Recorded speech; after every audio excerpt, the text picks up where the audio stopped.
Hola a todos, mi nombre es Nicolás Mónaco, soy docente de la Cátedra de Anatomía Normal de la Facultad de Ciencias Médicas de Rosario.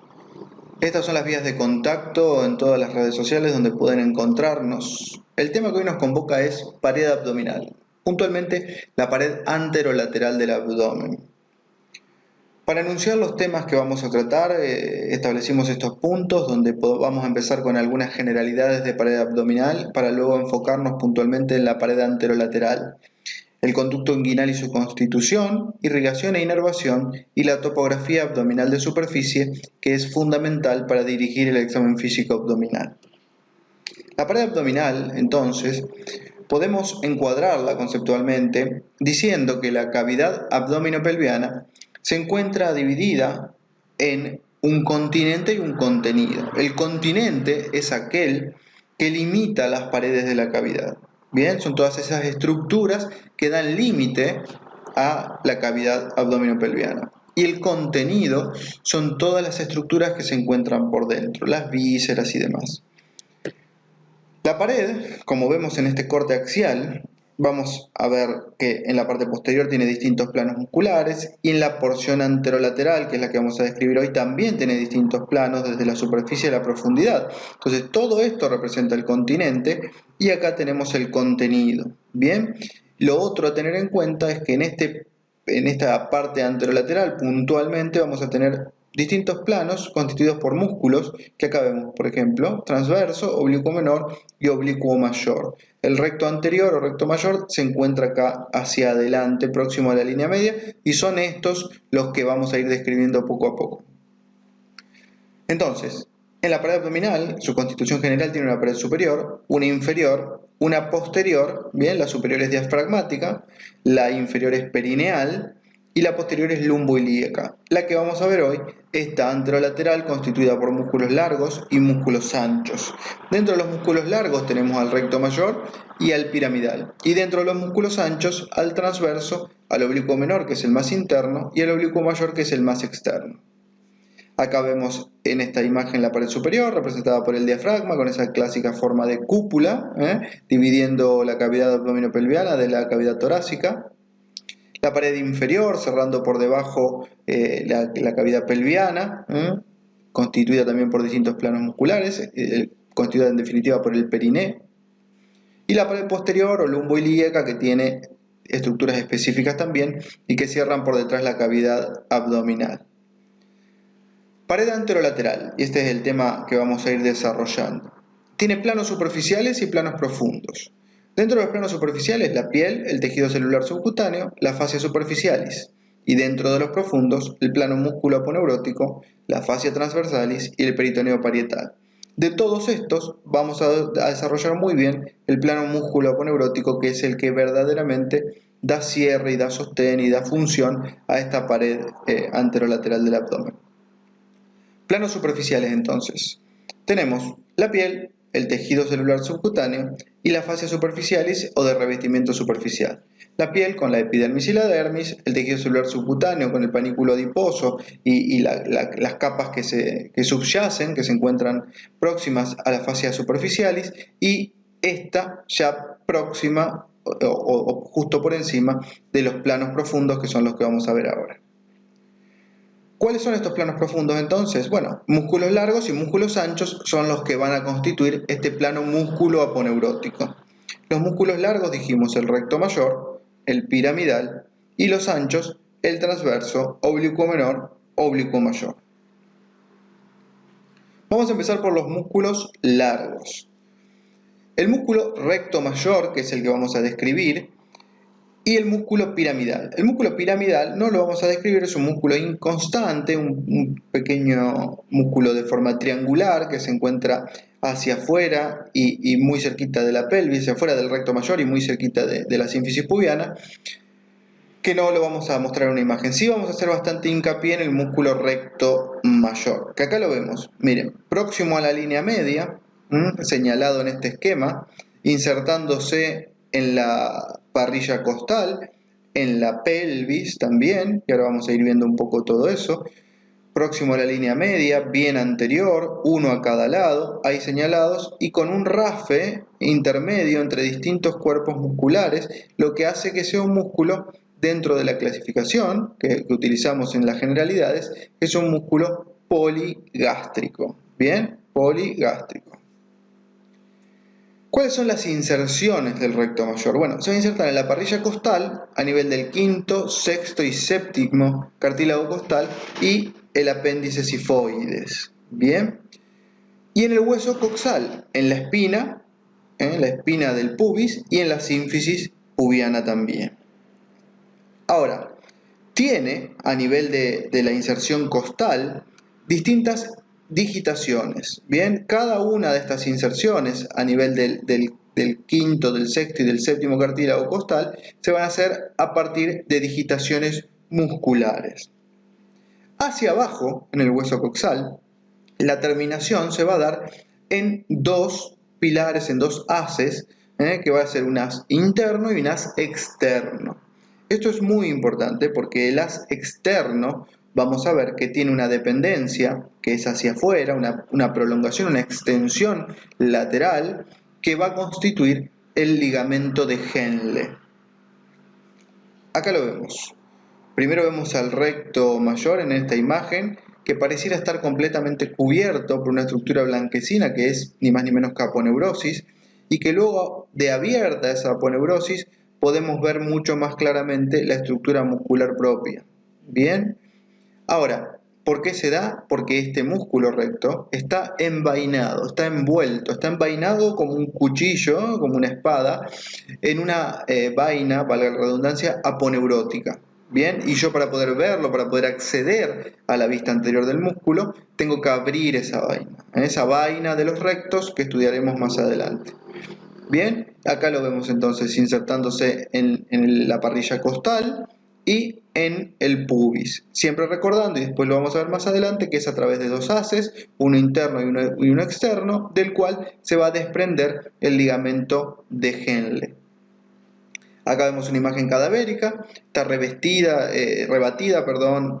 la hoja anterior de la vaina de los rectos, se incidió y se rebatió hacia lateral, y acá se ven todos los vientres con los tendones o los rafes intermedios del recto, y acá vemos otra estructura, que es esta que se ve acá, el número 4 muy bien, que es la línea blanca, la línea alba, línea blanca, que es el rafe medio que separa un recto del contralateral. Bien, la línea blanca o línea alba la vamos a seguir viendo porque es una zona donde terminan gran parte de las estructuras musculares de la pared anterolateral del abdomen. Acá vemos la vaina de los rectos cerrada, donde no fue abierta, por eso se ve la hoja anterior de la vaina que cubre el recto por delante, y no vemos esta misma imagen donde está abierta y rebatida. Bien, acá tenemos el recto separado y rebatido hacia adelante. Vamos con los músculos anchos. Puntualmente vamos a empezar con el músculo transverso.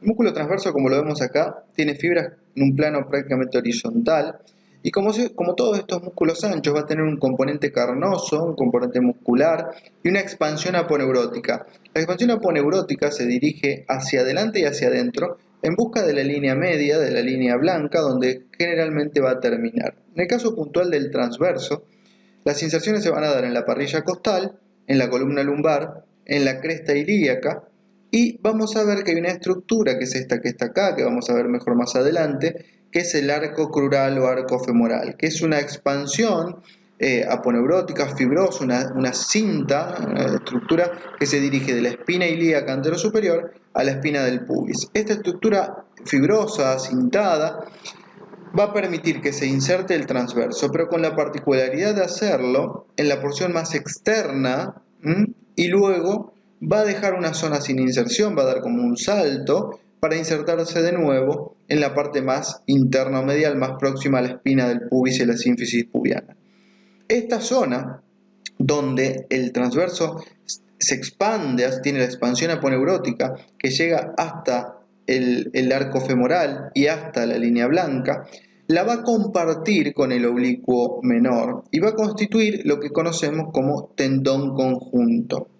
Bien, Eso en lo que respecta a esta expansión aponeurótica anterior o anteroinferior. Vamos a ver un poco mejor las inserciones. Entonces, en la parilla costal, a nivel del séptimo, octavo, noveno, décimo, décimo primer y décimo segundo arcos costales, bien, con la particularidad de que a nivel del 7, el 8 y el 9 lo va a hacer de forma separada, con haces separados y mediante haces juntos, fibras que llegan todas juntas a nivel del décimo, décimo primer y décimo segundo arco costal. Lo que respecta a la columna vertebral, de L1 a L4 va a tener inserciones a través de una expansión aponeurótica posterior que va hasta las apófisis transversas de estas vértebras, que la vamos a llamar aponeurosis posterior del transverso. Y a nivel del hueso coxal, en la cresta ilíaca y en el arco crural, como dijimos, con la particularidad del nivel del arco crural, que va a estar acompañado por la expansión aponeurótica del oblicuo menor, constituyendo el tendón conjunto, que como dijimos se inserta en el tercio externo y en el tercio medio del arco crural, pero deja una zona libre de inserción de este mismo arco crural. Acá vemos al transverso, bien profundo, el plano muscular más profundo de la pared anterolateral del abdomen, con estas fibras que son horizontales prácticamente y que tienen un límite muy neto y muy bien identificado y definido de la porción carnosa con respecto a la porción fibrosa o aponeurótica, que acá vemos bien cómo se marca y cómo se extiende hacia la línea media en busca de la línea blanca, y esta zona puntualmente de transición es lo que llamamos línea semilunar de Spiegel. Bien, esa zona donde cambia y pasa de ser muscular a ser aponeurótico. Acá lo vemos muy bien disecado con sus fibras, el arco de Douglas, la expansión aponeurótica. Acá vemos lo mismo, toda la parte muscular, y en amarillo la parte aponeurótica, la expansión aponeurótica del transverso. El plano más profundo de esta pared anterolateral del abdomen. Vamos con el oblicuo menor. El oblicuo menor tiene sus fibras que impresionan ascendentes. Bien, al igual que el transverso va a tener una porción muscular y una expansión aponeurótica que va en busca de la línea media. Se va a insertar hacia atrás a nivel de la columna lumbar, vamos a ver que solamente en L5. Entonces eso va a determinar que tenga esta forma como triangular, porque se inserta hacia arriba en la parrilla costal, hacia abajo en la cresta y hacia adelante en la cresta ilíaca y en el arco crural, y atrás solamente en la quinta lumbar. Entonces va a ser esta estructura bien en forma como de abanico. Distinto a lo que pasaba con el transverso, que se extendía un poco más hacia arriba, entonces era un poco más cuadrangular, por decirlo de alguna manera. El oblicuo menor no va a tener esa forma, sino que va a tener esta particularidad en su constitución. Pero de todas formas va a compartir con el transverso su inserción más anterior y más inferior, que está representada por el tendón conjunto. Vamos a verlo un poco más en detalle. En la parilla costal se inserta a nivel de los arcos costales 9, 10, 11 y 12. A nivel de la columna vertebral, como dijimos, a nivel de la quinta lumbar. Y a nivel del hueso coxal, en la cresta ilíaca y en el arco crural, compartiendo en esta inserción la constitución de ese tendón conjunto que iba a llegar a insertarse en el tercio externo del arco crural, en el tercio medio del arco crural, pero iba a dejar una zona media sin inserción. Hacia adelante va a terminar, y lo vemos mejor en esta imagen, hacia adelante va a terminar en busca de la línea media, con una inserción en la línea media, mediante esta que es la expansión aponeurótica o la aponeurosis del oblicuo mayor, que va a continuar el cuerpo muscular hacia la línea media.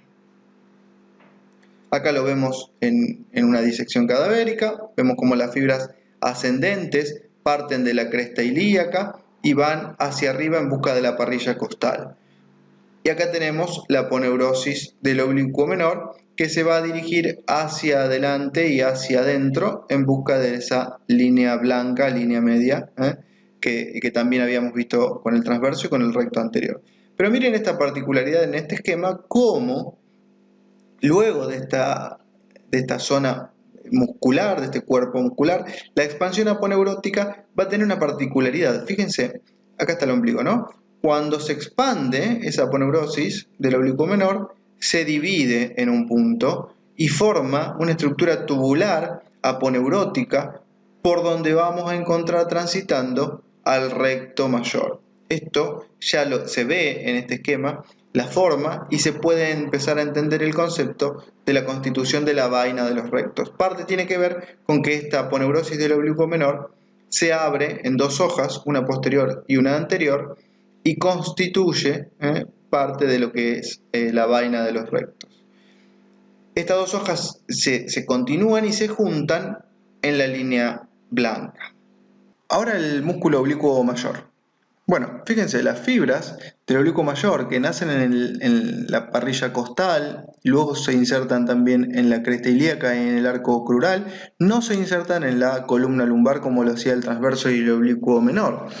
Y además tiene la particularidad, y se ve muy bien en esta imagen, que estas fibras que son las del oblicuo mayor, que son bien descendentes, son distintas a estas otras que son las del transverso, pero que podrían ser también las del oblicuo menor en este sector, porque recuerden que terminaban juntas en una expansión aponeurótica que llamábamos tendón conjunto, que tenía una inserción en el tercio externo y en el tercio medio y dejaba una zona libre a nivel del tercio medio del arco crural. El oblicuo mayor no hace esto, sino que tiene una inserción continua sobre el borde anterior del arco crural, ¿bien?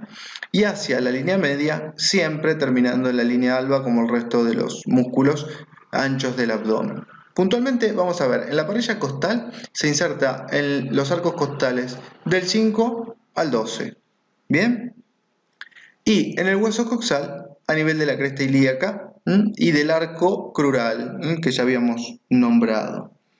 Hacia adelante y hacia la línea media termina en la línea blanca por la expansión aponeurótica que llamamos aponeurosis del oblicuo mayor. Bien, acá lo vemos. El oblicuo mayor con esas fibras descendentes, toda su inserción y la interdigitación que representa su inserción más superior con el serrato y con el dorsal ancho, y luego la aponeurosis del oblicuo mayor, la expansión aponeurótica que va en busca de la línea media y que se ubica por delante del recto mayor y va a constituir parte de lo que es también la vaina de los rectos.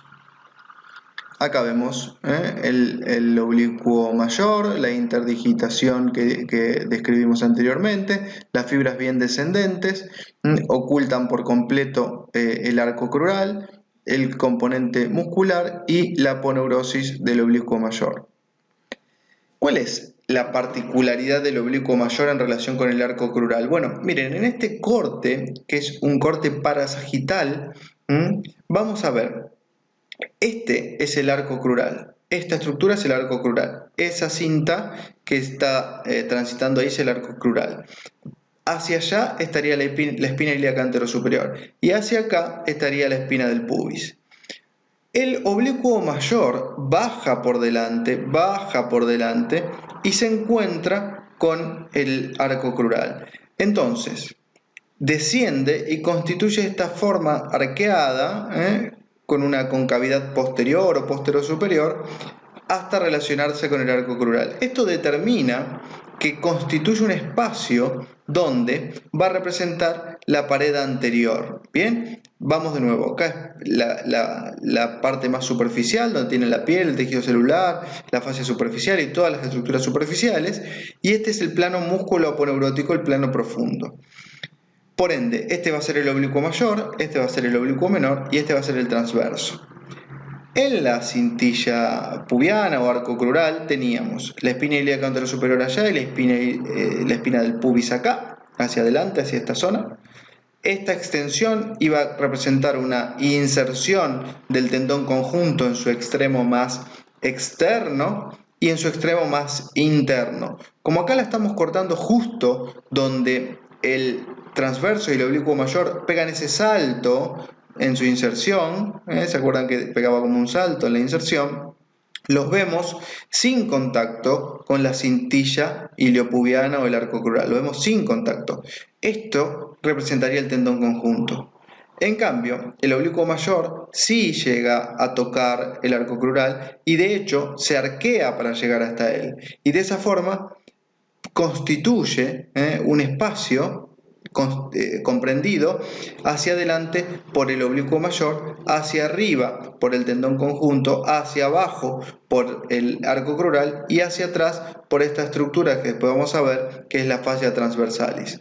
Bien, pero este es el esquema, el dibujo que representa la forma en la que la expansión aponeurótica o aponeurosis del oblicuo mayor llega a tomar relación con el arco crural. Vamos a ver además que cuando estudiemos la terminación del oblicuo mayor a nivel de la espina del pubis, bien a nivel pubiano, vamos a ver que tiene tres componentes. Por un lado, un pilar interno, un pilar externo y un pilar posterior. Tres pilares. Si esta es la línea media, vamos a ver que el pilar posterior además cruza hacia el lado contralateral. Esas pequeñas cintillas, esas pequeñas fibras son las fibras arciformes. Fibras arciformes. Vamos a verlo en un esquema de atlas, en un dibujo de atlas que se entiende mucho mejor. Miren, por un lado tenemos esto, que es el pilar externo del oblicuo mayor. Y por otro lado tenemos esto, que es el pilar interno del oblicuo mayor. Estas fibras que vemos acá son las fibras del pilar posterior contralateral, es decir, son las que están viniendo del otro lado y se encuentran completando el refuerzo y la estructura contralateral. Y por último tenemos estas fibras que son las fibras arciformes. Ahora, miren, esta es la línea media. Este es el pubis, esta es la sínfisis pubiana, acá está la espina del pubis, el arco crural que viene bajando, las fibras del oblicuo mayor que tienen esa disposición rodeando parcialmente hacia adelante la estructura del arco crural y cerrando por completo todo este espacio hacia adelante, pero próximo a la línea media a nivel de la espina del pubis se va a dividir entonces en tres pilares, un pilar interno, un pilar externo y un pilar posterior que cruza la línea media y que acá lo veo el contralateral. Y unas pequeñas fibras arciformes que van a relacionar sobre todo el pilar interno y el pilar externo. Ahora, fíjense, entre el pilar interno, el pilar externo, las fibras arciformes y el pilar posterior contralateral se forma un orificio que constituye el ingreso a un espacio que es el conducto o trayecto inguinal. Este orificio que se forma acá es el orificio inguinal superficial. Ahora, vamos a ver un poquito más este arco crural. El arco crural, entonces, se extiende, son fibras compartidas que se van a extender desde la espina ilíaca anterosuperior a la espina del pubis. Cuando lo describimos hablamos de que tiene fibras propias y fibras que lo constituyen pero que pertenecen a otras estructuras, como son, por ejemplo, las fibras del oblicuo mayor que veníamos hablando. Dentro de las fibras propias hablamos de ese ligamento ilioinguinal o cintilla iliopubiana o bueno, distintos nombres que van a poder encontrar en la bibliografía puramente teóricos. En definitiva, es una estructura fibrosa que, como dijimos, se extiende de la espina ilíaca anterosuperior a la espina del pubis.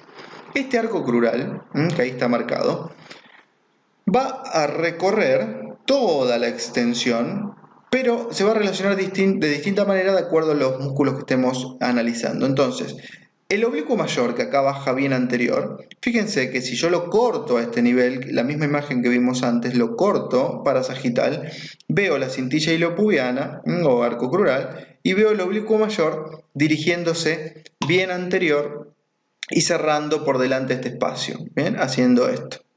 Acá vemos el arco crural, ¿bien? El arco crural ahí, el arco crural allá. El oblicuo mayor llegando por delante. Y la relación que toma, por ejemplo, con el tendón conjunto, que en esta zona, que vendría a ser esta zona media, el tendón conjunto se estaría insertando ahí, acá no, en la zona media, y acá sí. Entonces, como lo cortamos justo en la zona donde no está teniendo una inserción directa sobre el arco crural, vamos a tener el tendón conjunto por encima de estos elementos que vamos a describir más adelante. Fascia transversalis y peritoneo parietal. Bueno, la fascia transversalis es una estructura de revestimiento que está justo por debajo del transverso. Bien, es el plano que continúa al transverso, que va a ser de distinta densidad de acuerdo a donde nos ubiquemos, siendo mucho más densa en su porción inferior. En su porción más baja va a tener una mayor cantidad de fibras y va a ser mucho más resistente y constituye en esa parte específica de la anatomía una de las capas de sostén que va a permitir contener las estructuras abdominales y reforzar en parte la pared abdominal, aunque representa dentro de todos los planos que venimos describiendo la estructura de mayor debilidad. El peritoneo parietal es una serosa que vamos a describir bien en cavidad abdominal, pero es la capa que continúa en profundidad a la fascia transversalis. ¿Qué es la vaina de los rectos? Bueno, la estuvimos nombrando. La vaina de los rectos es una estructura fibrosa que se constituye a partir de las aponeurosis o expansiones aponeuróticas de los músculos anchos del abdomen y que van a servir y van a permitir proteger, envainar, sostener la estructura muscular del músculo recto mayor. Evidentemente, al ser músculos pares y próximos a la línea media, vamos a entender que va a haber una vaina para cada uno de los músculos rectos y que se van a encontrar en la línea media a nivel de la línea blanca. Ahora, fíjense, no es igual la constitución de la vaina de los rectos en la parte superior o en los 2/3 superiores respecto al tercio inferior. En la parte superior va a tener la particularidad que el músculo transverso va a tener su aponeurosis, la aponeurosis del transverso se va a ubicar directamente por detrás del músculo recto. ¿Ven? Ahí está el músculo transverso y directamente por detrás la aponeurosis del transverso. El oblicuo menor, habíamos visto que se dividía en dos hojas, una hoja anterior y una hoja posterior. Y el oblicuo mayor se dirige directamente por delante del recto y terminan todos en la línea blanca o línea alba. Viene en la línea media. ¿Estamos? Entonces, el oblicuo mayor por delante, el oblicuo menor se divide en una hoja anterior y una hoja posterior y el transverso se ubica directamente por detrás. Y acá vemos cómo entonces la vaina fibrosa que envuelve y protege al recto está constituida por una hoja anterior y una hoja posterior. La hoja anterior a este nivel va a estar constituida por la hoja anterior de la aponeurosis del oblicuo menor y por el oblicuo mayor. Y la hoja posterior de la vaina de los rectos a este nivel va a estar formada por la hoja posterior de la vaina del oblicuo menor y por el transverso. ¿Bien? Vamos con el tercio inferior. ¿Qué va a pasar acá? Acá va a pasar algo distinto. ¿Por qué? Porque toda la estructura aponeurótica de los tres planos musculares, el transverso, el oblicuo menor y el oblicuo mayor, se va a ubicar por delante. Entonces, ¿quién va a constituir la hoja posterior? La fascia transversalis. Entonces, en la vaina de los rectos, a nivel del tercio inferior, la estructura que va a constituir la hoja anterior, las estructuras que van a constituir la hoja anterior de la vaina de los rectos van a ser la expansión aponeurótica del transverso, del oblicuo menor y del oblicuo mayor. Y la hoja posterior de la vaina de los rectos a este nivel va a estar constituida por la fascia transversalis. Vamos de nuevo para ver comparativo. Hoja anterior en este nivel más alto de la vaina de los rectos, el oblicuo mayor y la hoja anterior de la división de la aponeurosis del oblicuo menor. Y la hoja posterior por la hoja posterior de la aponeurosis del oblicuo menor, por el transverso y por la fascia transversalis. Y acá abajo es distinto. Todas las aponeurosis musculares van por delante, la del transverso, del oblicuo menor y el oblicuo mayor, y la fascia transversalis va por detrás, la hoja posterior y la hoja anterior de la vaina de los rectos. Acá lo vemos de nuevo y vemos una imagen posterior donde se nota muy bien esto que estamos charlando. Fíjense cómo a nivel de la cara posterior del recto se ve esta zona de transición, esta línea de transición donde vamos a notar el cambio de dirección de las fibras y cómo Esta hoja posterior es mucho más fuerte, más resistente, impresiona de mayor contextura fibrosa. ¿Por qué? Y bueno, ¿por qué? Porque acá tiene más capas aponeuróticas que la constituyen. Tiene todas las aponeurosis más la fascia transversalis. En cambio, en esta zona están todas las aponeurosis por delante y solamente la fascia transversalis por detrás. Esto que vemos acá, esta zona, esto se llama arco de Douglas. Arco de Douglas. Bueno, vamos a integrar un poco estos conceptos que hemos ido viendo hasta el momento. Esta es una vista posterior de la pared abdominal. Hasta ahora veíamos casi siempre la pared abdominal desde adelante, donde veíamos en primera instancia el oblicuo mayor con su aponeurosis, que llegaba hasta el arco crural. Ahora lo que vemos es del otro lado, parecido a la última imagen, donde encontramos al recto, con parte de la vaina, lo que es el arco de Douglas, el transverso, que está cambiando de dirección en este punto, dirigiendo su aponeurosis hacia adelante del recto en este segmento inferior y por detrás del recto en este segmento superior, se desdobla, se va una porción hacia adelante y una hacia atrás, y constituye lo que se llama arco de Douglas, a partir del cual se desprende una expansión aponeurótica, que es esta que vemos acá, que es el ligamento de Hesselbach, que va como una extensión del arco de Douglas hasta el arco crural, que acá lo tenemos desde la espina del pubis hasta la espina ilíaca anterosuperior.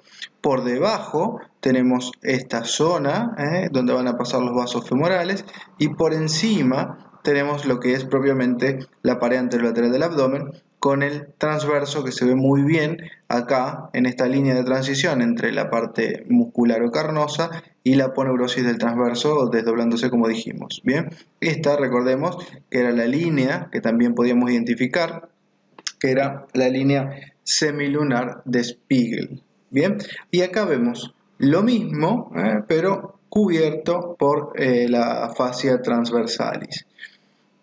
¿Qué vamos a tener? Bueno, vamos a marcar ahí entonces el arco de Douglas y el ligamento de Hesselbach. Está marcado de esta forma, ¿por qué? Porque vemos que en la fascia transversalis, que es lo que constituye el plano más profundo, que acá está representada por esta porción que está dibujada acá, este pedacito es fascia transversalis, vemos esto, que es un orificio, que es el orificio inguinal profundo. ¿Se acuerdan que habíamos visto a nivel de la inserción de los pilares del oblicuo mayor el orificio inguinal superficial? Bueno, este es el orificio inguinal profundo y que está limitado hacia adentro, o tiene como referencia hacia adentro al ligamento de Hesselbach, pero más precisamente a esto, que son los vasos epigástricos.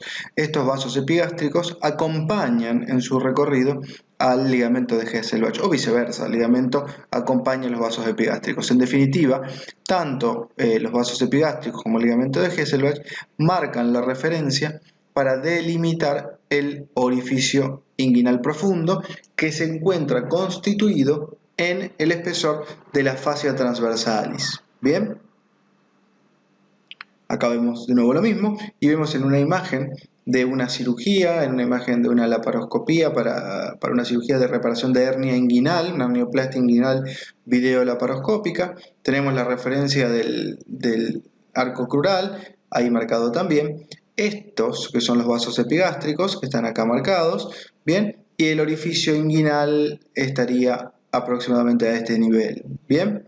Entonces vemos como la misma anatomía que podemos ver en una imagen de Atlas se ve también en una cirugía y se toma como referencia los mismos elementos. Conducto inguinal. El conducto inguinal, ¿cómo lo definimos? Es un espacio anatómico limitado por estructuras músculo-tendinoaponeuróticas que comunica a través de sus orificios la cavidad abdominal con las bolsas escrotales en el hombre y con el tejido celular del monte de Venus en la mujer. Es decir, es un intersticio, un espacio que se encuentra ocupado, que se encuentra recorrido por una serie de elementos que, por ejemplo, en el hombre van a estar representados por el cordón espermático y en la mujer por el ligamento redondo del útero. ese recorrido que está ocupado por estos elementos está delimitado por las estructuras que estuvimos viendo hasta recién, sobre todo por los músculos anchos del abdomen y por la fascia transversalis, todos apoyados sobre el arco crural, que ahora lo vamos a ver. ¿Cómo lo podemos describir? Bueno, constituido por dos paredes, dos bordes y dos orificios. Las paredes van a ser anterior y posterior, los bordes van a ser superior e inferior, y los orificios van a ser el orificio inguinal profundo y el orificio inguinal superficial, que ya los nombramos. El conducto inguinal entonces tiene una dirección que es similar a la dirección general del arco crural, es decir, que se va a dirigir de afuera hacia adentro y de arriba hacia abajo. ¿Bien? Y acá vemos el orificio inguinal superficial y el profundo representado. El superficial se abre hacia el exterior, hacia afuera de la cavidad abdominal, y el profundo se abre hacia adentro de la cavidad abdominal. Entonces los elementos que se encuentran en la cavidad van a poder salir a través de este conducto hacia el exterior. Por ejemplo, el cordón espermático. ¿Bien? O algunos de los que constituyen el cordón espermático o el ligamento redondo del útero. Ahí tenemos representado el conducto inguinal entonces, el anillo superficial y el profundo. Esta imagen ya la vimos muchas veces. Esto, recuerden que era el arco crural, que estaba tapado por el oblicuo mayor que venía cayendo y que envolvía en parte la cara anterior de ese arco crural. Teníamos el pilar externo, el pilar interno, la cintilla arciforme, las fibras arciformes, perdón, el pilar posterior contralateral y la constitución del orificio inguinal superficial. Acá tenemos un poco de lo que es el espacio que está por debajo del arco crural, una laguna muscular, una laguna vascular, todo en el espacio subinguinal que está por debajo del arco crural, como dijimos, pero nos importa lo que pasa de acá para arriba, ¿no? El anillo femoral ahí marcado y el conducto inguinal, que acá lo tenemos. Entonces el orificio, el anillo inguinal superficial y el anillo inguinal profundo. ¿Bien? Acá vemos un poco lo que veníamos analizando en las imágenes previas. El arco crural y los músculos anchos del abdomen, el transverso, el oblicuo menor y el oblicuo mayor. El transverso y el oblicuo menor, en su expansión aponeurótica anterior, la aponeurosis del transverso y del oblicuo menor, llegaban hasta la línea media, hasta la línea alba. En cambio, hacia abajo, a nivel del arco crural, terminaban en esto que era el tendón conjunto, con una inserción clara en el tercio externo y en el tercio interno, pero no en el tercio medio. Lo mismo pasa con el oblicuo menor, tendón conjunto transverso más oblicuo menor. En cambio, el oblicuo mayor llega y ocupa toda la extensión del arco crural en su inserción, ubicándose siempre por delante, más superficial, a los otros dos, ¿bien? Y cierra todo ese espacio completamente. Vamos a repasar, por ejemplo, acá, en esta imagen, cómo los distintos planos de estos músculos anchos van a ocupar parte de la constitución de lo que es el conducto inguinal. Vemos acá cómo la fascia transversalis, que es esta estructura más profunda que vemos acá, bien, fascia transversalis, tiene un orificio por donde entran los elementos que se van a ubicar recorriendo todo lo que es el conducto inguinal. El conducto inguinal es todo este espacio que atraviesa la pared, que se dirige de adentro hacia afuera y de arriba hacia abajo, como lo vemos acá, que tiene su orificio inguinal profundo a nivel de la fascia transversalis, que ahí la vemos.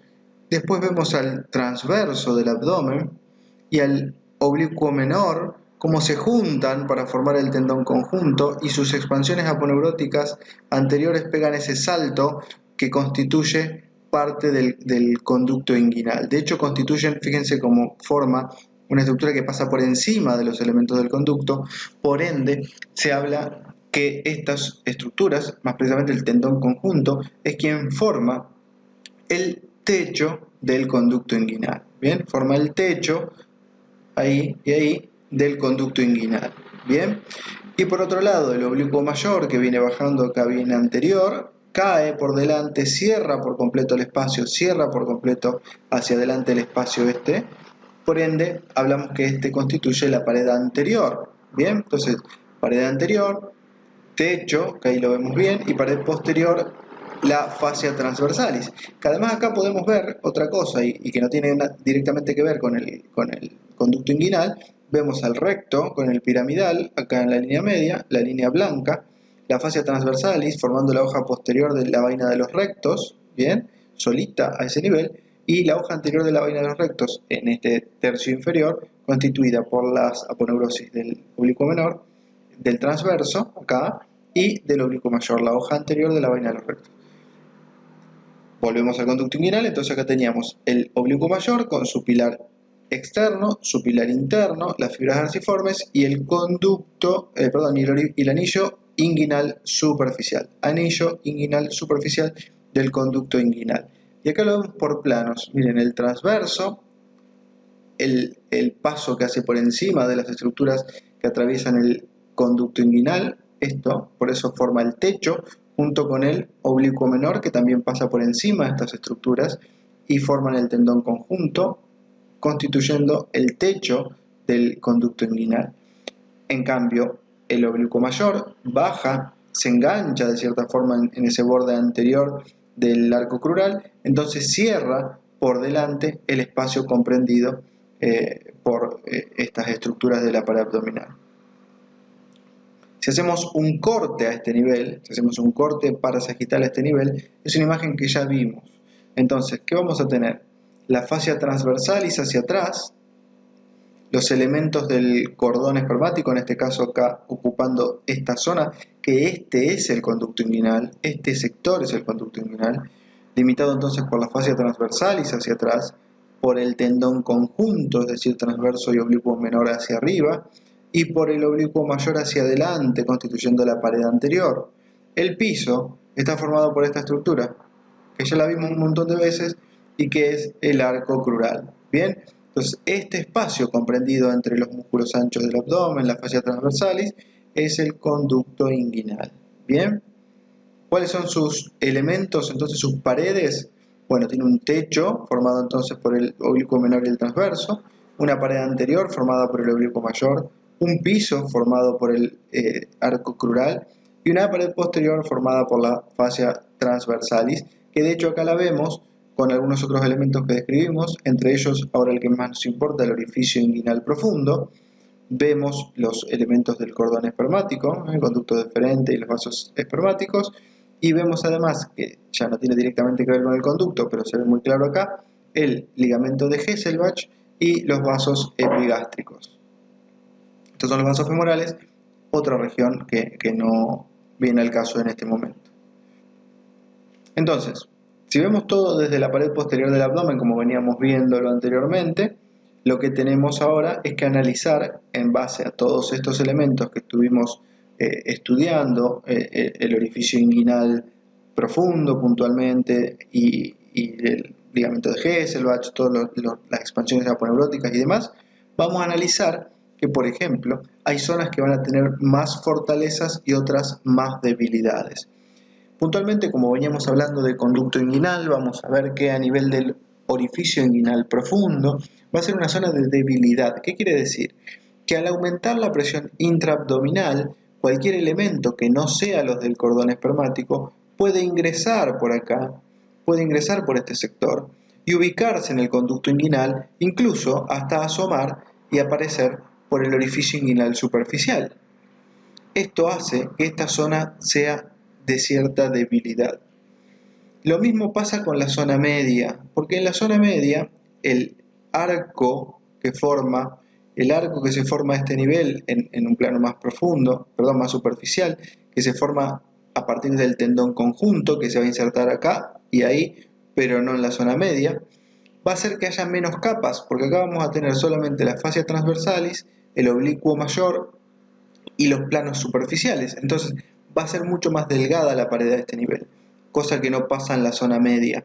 ¿Por qué? Porque en la zona media lo que tenemos es un refuerzo representado por el ligamento de Henle del recto homolateral, por el pilar posterior del oblicuo mayor contralateral que cruza la línea media y refuerza a ese nivel también, y porque a este nivel tenemos todas las expansiones aponeuróticas llegando a insertarse, la del transverso, la del oblicuo mayor y la del oblicuo menor. Entonces, en este tercio interno va a estar muy reforzada la pared abdominal, no así en la zona media y no así en el tercio externo.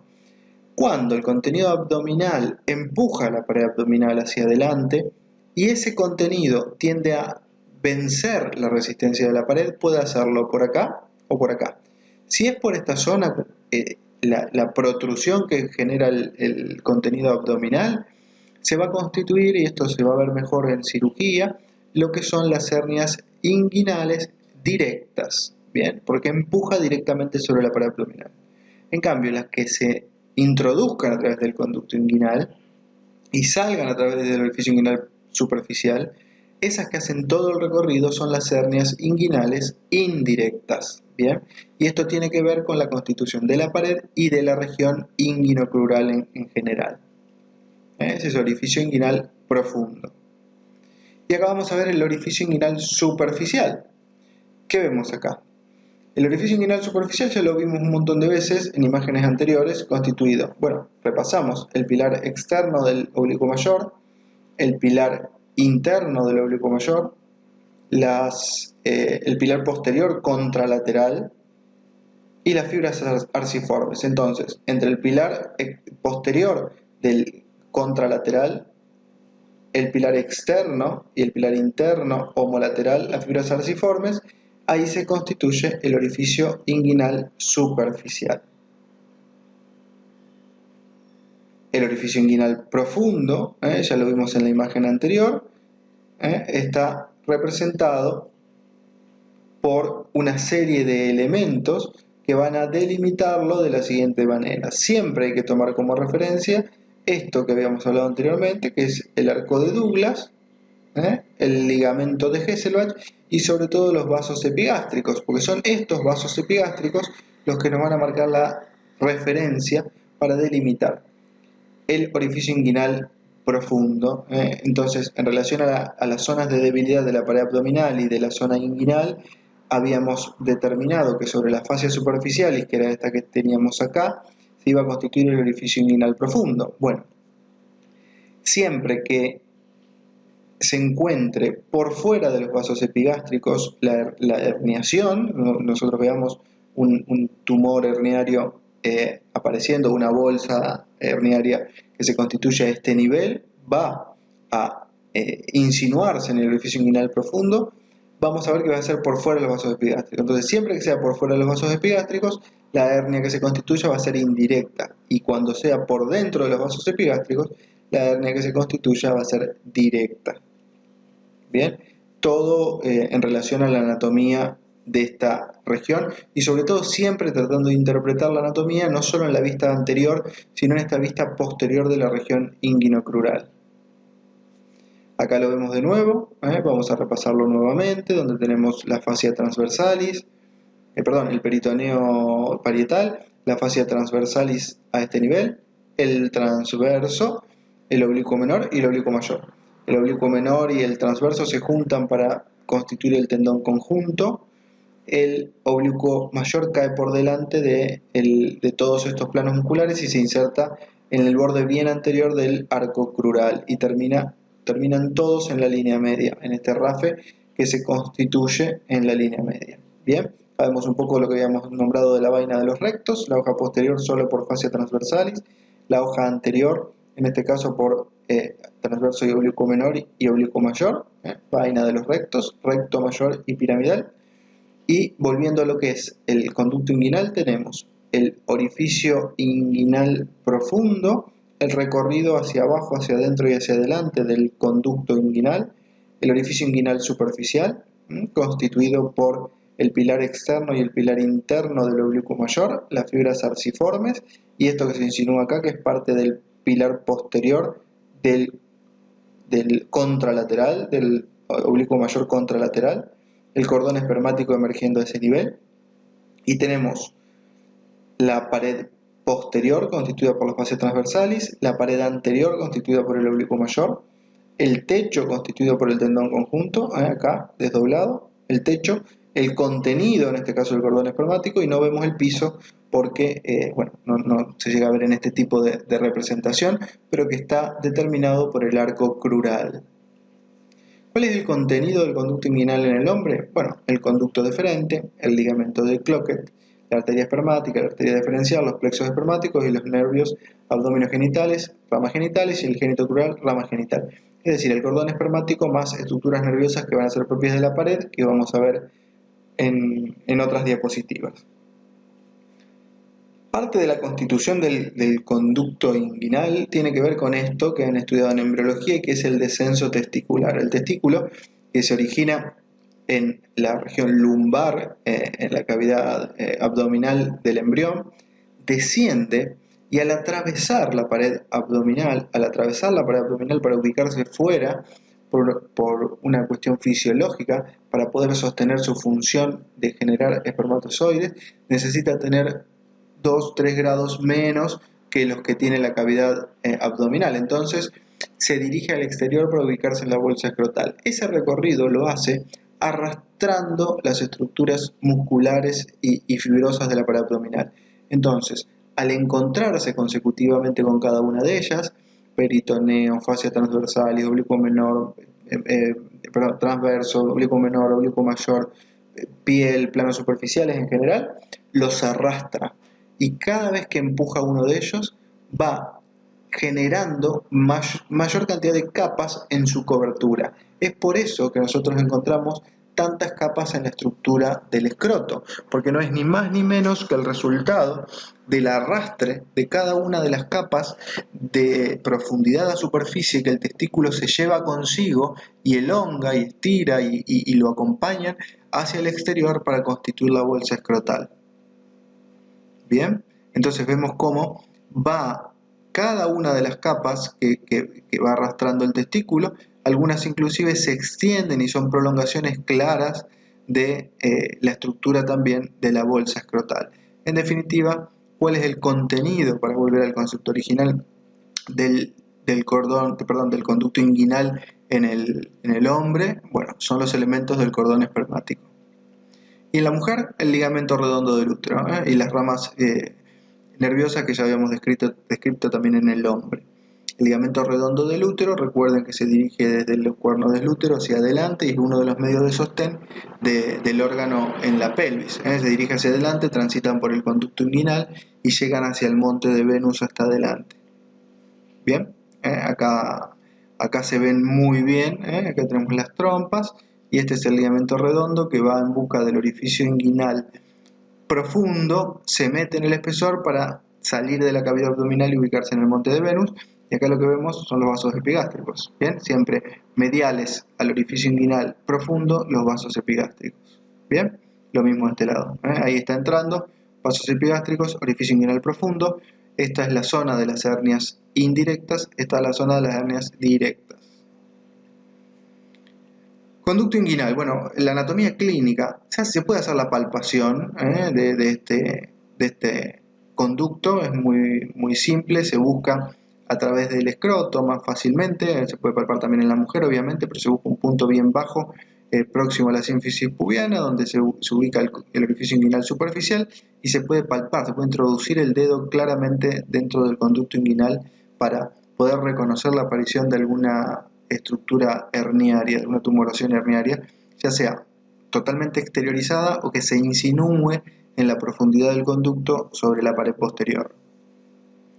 Esto sería más o menos una representación gráfica de lo que es una hernia, en este caso una hernia inguinal indirecta, porque está entrando a través del orificio inguinal profundo, se mete a lo largo de todo el recorrido del conducto inguinal y asoma sobre el orificio inguinal superficial, un asa intestinal. Bien, esta es una hernia inguinal típica,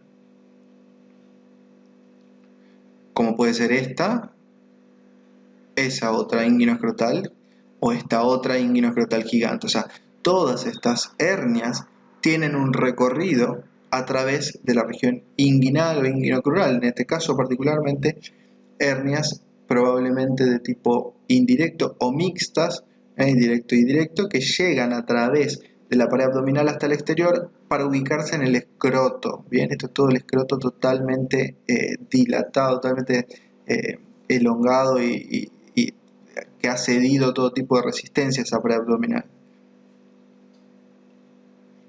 Irrigación e inervación. Bueno, la irrigación vamos a nombrar rápidamente. Básicamente hablamos de dos sistemas. Un sistema anterior que es responsabilidad de la arteria epigástrica superior e inferior, y el sistema transversal que corresponde a las arterias costales, las 6 últimas costales, y a las arterias lumbares. Lo que respecta a la inervación está a cargo del plexo lumbar. El plexo lumbar va a dar distintas ramas colaterales y terminales. Nos van a importar las colaterales, ¿bien? Los nervios abdominogenital mayor y menor, el genitocrural y el femorocutáneo. Estas son las ramas colaterales del plexo lumbar que nos van a importar a este nivel, porque de hecho la inguinodinia, el dolor inguinal, tanto preoperatorio, cuando hay necesidad de intervenir alguna de estas hernias, como postoperatorio, es muy importante, por lo que es trascendental entender la ubicación y el recorrido de estos nervios. Es por esto que quiero graficar en estas imágenes cómo estos nervios, sus ramilletes originales, van penetrando en el espesor de la pared abdominal, ubicándose entre estos músculos que estuvimos describiendo hasta ahora, penetran y se ubican en el espesor de la pared abdominal, ¿bien? Y recorren toda la trayectoria de la pared anterolateral del abdomen, incluso se incorporan en sus fibras más mediales y más anteriores a la estructura propia del conducto inguinal. De hecho, ya vimos que hay elementos del conducto inguinal que están representados por ramas nerviosas de estos mismos nervios que estamos desarrollando. Bien, acá vemos por ejemplo el hilio hipogástrico, ubicado en el espesor de la pared abdominal, lo mismo que el hilio inguinal. Bueno, para finalizar vamos a hablar de topografía abdominal. Cuando iniciamos vimos esta misma imagen y ahora cabe tratar de incorporar elementos que tengan que ver con la topografía abdominal, a fin de poder ubicarnos y marcar puntos de referencia que sean útiles a la hora de interpretar el abdomen y sobre todo las estructuras que se encuentran dentro de él y que nos permite a nosotros direccionar y organizar un poco el examen físico. Para poder hacer esto es necesario tomar algunas referencias claras para ubicarnos y dividir en sectores esta pared anterolateral del abdomen. Vamos a empezar con dos líneas horizontales, una superior que va a pasar a nivel del apéndice sifoides y una inferior que va a pasar a nivel del pubis. Dos verticales que van a ser perpendiculares a las otras dos y van a ser hemiclaviculares, van a pasar a nivel de la mitad de la clavícula, una a cada lado. Y por último, dos horizontales más, una que va a pasar a nivel del borde inferior de las costillas, a nivel del reborde costal, y otra que va a pasar a nivel de las espinas ilíacas anterosuperiores. ¿Bien? Entonces, una a nivel del apéndice sifoides, otra a nivel del pubis, otra a nivel del borde costal, del reborde costal, una a nivel de las espinas ilíacas anterosuperiores, todas horizontales y dos verticales que van a ser hemiclaviculares. Esto me permite dividir la superficie abdominal en 9 cuadrantes. 1, 2, 3, 4, 5, 6, 7, 8 y 9 cuadrantes que ubico fácilmente en la región abdominal. ¿Qué nombre van a tener? Bueno, por un lado vamos a tener el hipocondrio derecho y el hipocondrio izquierdo. En el medio el epigastrio. Hacia abajo tenemos flanco derecho, flanco izquierdo y mesogastrio. Fosa ilíaca derecha, hipogastrio y fosa ilíaca izquierda. Bien, esto es a modo gráfico. Bien, las fosas ilíacas están más cerca de este ángulo que de esto que obviamente es la región femoral. Bien, ahora, el hipocondrio derecho recibe ese nombre porque está por debajo, hipocondrio, cartílago. Está por debajo del cartílago costal derecho, del sector donde los arcos costales son cartilaginosos, entonces está por debajo del cartílago. Recuerden que el diafragma tiene una forma de cúpula, entonces va a haber elementos que van a quedar escondidos debajo de la parrilla costal, pero que van a ser abdominales, porque esos últimos arcos costales, en su recorrido arqueado y ascendente, van a permitir que haya vísceras abdominales que se escondan de alguna manera por debajo de ellos. Entonces, por ejemplo, el hígado, por ejemplo, el vaso, se van a ubicar bien altos en el abdomen por debajo del arco costal. Por eso van a ser de las regiones que llamamos hipocondrio, debajo del cartílago. Hipocondrio derecho e hipocondrio izquierdo. Por ejemplo, el hígado acá, por ejemplo, el vaso acá.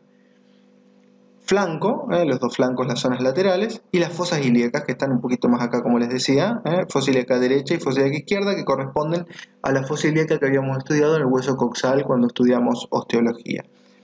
Y luego, todo lo que haga referencia a gaster es sinónimo de vientre. Entonces, con el prefijo indicado, entonces si este es el vientre, todo esto es ventral, epi va a ser la parte más alta del vientre, epigastrio, mesogastrio va a ser la zona media del vientre y el hipogastrio va a ser la zona más baja del vientre. Epi, meso e hipogastrio. Son los 9 cuadrantes de la región, de las regiones que podemos describir a nivel de la pared anterior del abdomen en la topografía abdominal de superficie. Ahora, miren cómo es esto. Así deben ver el cuerpo, como si fuera por transparencia. Entonces nosotros cuando accedamos al hipocondrio derecho con el examen físico sabemos que en realidad estamos buscando palpar el hígado. O en el hipocondrio izquierdo estamos tratando de ubicar algo relacionado con el vaso, o el estómago, quizás acá en el epigastrio, ¿bien? Que también se extiende el estómago hacia el hipocondrio izquierdo. En los flancos tenemos básicamente el colon derecho y colon izquierdo, ¿bien? Y en la fosa ilíaca tenemos, en la fosa ilíaca derecha, el ciego y el apéndice, y en la fosa ilíaca izquierda, fundamentalmente, al colon sigmoides, ¿bien? Todo el mesogastrio está ocupado y el hipogastrio está ocupado básicamente por asas intestinales. Acá tenemos alguna referencia más, el hígado, el complejo duodeno-páncreas en el epigastrio y todo el marco colónico. Fíjense, por ejemplo, para usarlo como ejemplo y como referencia, tenemos en la fosa ilíaca derecha el ilion terminal, el ciego y el apéndice, flanco derecho el colon ascendente, el ángulo hepático a nivel del hipocondrio derecho, a nivel del epigastrio o entre el epigastrio y el mesogastrio el colon transverso, el ángulo esplénico en el hipocondrio izquierdo, el colon descendente en el flanco izquierdo, el colon sigmoides en la fosa ilíaca izquierda y en el hipogastrio lo que es recto y ya parte de lo que sería el conducto anal ya en la pelvis en realidad. Bien, esto debe interpretarse y debe referirse con precisión y con detalle del cuadrante implicado. Bien, un dolor en hipocondrio derecho hace referencia anatómicamente básicamente al hígado y a la vesícula y alguna otra estructura que esté específicamente ahí y no a otra. Entonces, si uno interpreta la patología, interpreta la sintomatología en relación a la ubicación anatómica, puede pensar rápidamente en qué tipo de órgano está involucrado. La bibliografía que utilizamos es esta que se ve en pantalla y muchas gracias por acompañarme hasta acá.